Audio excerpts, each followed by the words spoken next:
I work for the government, the federal government precisely. I'm actually a lecturer in the federal university, so I'm a federal government employee. And just to lend my voice to this 30 days rant challenge, just want to paint a picture for us to see. So 2 years ago, I bought a car. This car is 2004, 2005 model Corolla. That's like an old model car, right? But quite convenient for the fuel and everything. The person who used the car before actually maintained it, so it had good body. I was looking very flashy, right? I took that car to school.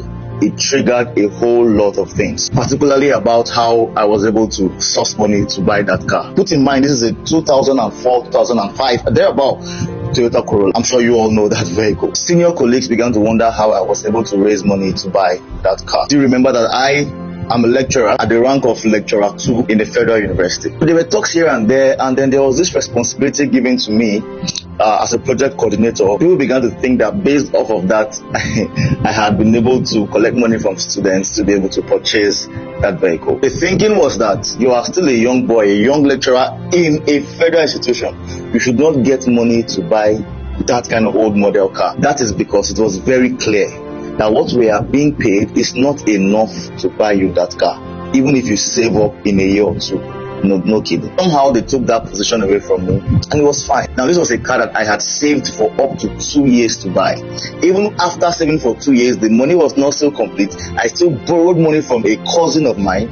My mother still took money from the place where she does thrift, took a loan from that place to add up for me to be able to pick that vehicle and take it as my own. I know a car is like a big deal to rant about now that people are ranting about food and everything, but this is just to paint a picture to you of the pathetic life of a federal government employee. Since fuel went up, every single morning, my colleagues, even senior colleagues, even professors, they line up at the junction leading to my school, waiting for lifts to go to school every single morning. This is because by the time you are able to take your vehicle, fuel it with the salary that they pay us, you won't have anything left for food for your family for that month. Now, mind you, these are workers. These are people who are employed by the federal government, and you can see how these people cannot comfortably take themselves to work in their vehicles. They have to beg for lift every morning to go to work. Funnily enough, a few of my colleagues and I, we devised a technique.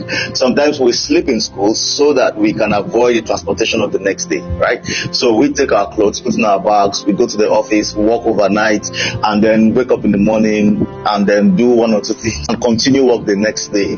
At least you'll be able to save that transportation, do you understand? Just so that you can survive. I and a colleague of mine were talking and we're complaining about the state of things about 2 days ago. We asked ourselves, what if we didn't even have this job? What about those who don't even have anything to do? At least we are employed by the federal government. A professor in a federal institution in Nigeria does not earn up to $400. Meanwhile, people in politics who just have secondary school certificates are earning in millions. The professor has given all his life to study, go to conferences, write papers here and there, which are very expensive to write. So in 2020, lecturers decided to go on strike to complain about the poor salaries that they earn, and then the federal government withheld their salaries for 8 months. 8 months of torture. They're not being paid well, and these salaries were withheld for 8 months. After much back and forth and much fighting and everything, they said they increased the minimum wage to 77,000 or something, and they accompanied that with a drastic increase in tax rates. A grade 14 lecturer does not earn up to $150 per month. Lecturing job had always been my dream job. I had always wanted to be a lecturer, but that job